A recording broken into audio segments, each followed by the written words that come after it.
স্থানীয় সরকার নির্বাচনে কার্যক্রম নিষিদ্ধ আওয়ামী লীগের নেতাকর্মীদের অংশগ্রহণ ঠেকাতে নতুন বিধি যুক্তের যে উদ্যোগ নেওয়া হয়েছিল তা থেকে সরে এসেছে নির্বাচন কমিশন।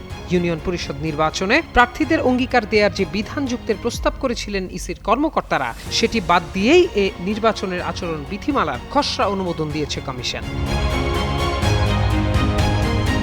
একইভাবে পৌরসভা, উপজেলা পরিষদ, সিটি কর্পোরেশন ও জেলা পরিষদ নির্বাচনের আচরণ বিধিমালার খসড়াও অনুমোদন করেছে ইসি। বুধবার এসব নির্বাচনের আচরণ বিধিমালার খসড়া রাজনৈতিক দলগুলোর কাছে মতামত দেওয়ার জন্য পাঠানো হয়েছে।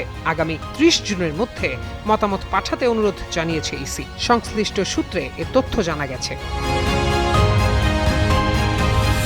আরও জানা যায়, জাতীয় সংসদ নির্বাচনে আওয়ামী লীগের নেতাকর্মীদের অংশগ্রহণ ঠেকাতে গণপ্রতিনিধিত্ব আদেশ, নির্বাচন পরিচালনা বিধিমালা এবং আচরণ বিধিমালায় সংশোধনী আনে ইসি। ওই নির্বাচনের আচরণ বিধিমালায় রাজনৈতিক দল ও প্রার্থীকে অঙ্গীকারনামায় সই করার বিধান যুক্ত করা হয়েছিল। একইভাবে ইউনিয়ন পরিষদ নির্বাচনের আচরণ বিধিমালার খসড়াতেও অঙ্গীকারনামায় সই করার বিধান যুক্তের প্রস্তাব করা হয়। তবে ওই অঙ্গীকারনামা যুক্তের উদ্যোগ থেকে সরে এসেছে ইসি। এর ফলে আওয়ামী লীগের নেতাকর্মীরা নির্বাচনে অংশ নিতে পারবেন।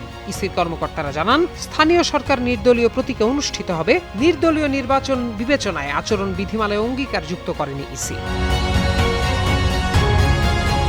জাতীয় সংসদ নির্বাচনের আদলে একই পদ্ধতিতে স্থানীয় সরকার নির্বাচনে আচরণ বিধিমালা লঙ্ঘনের দায়ে প্রার্থিতা বাতিল করতে পারবে ইসি। প্রত্যয় দাস, যুগান্তর নিউজ।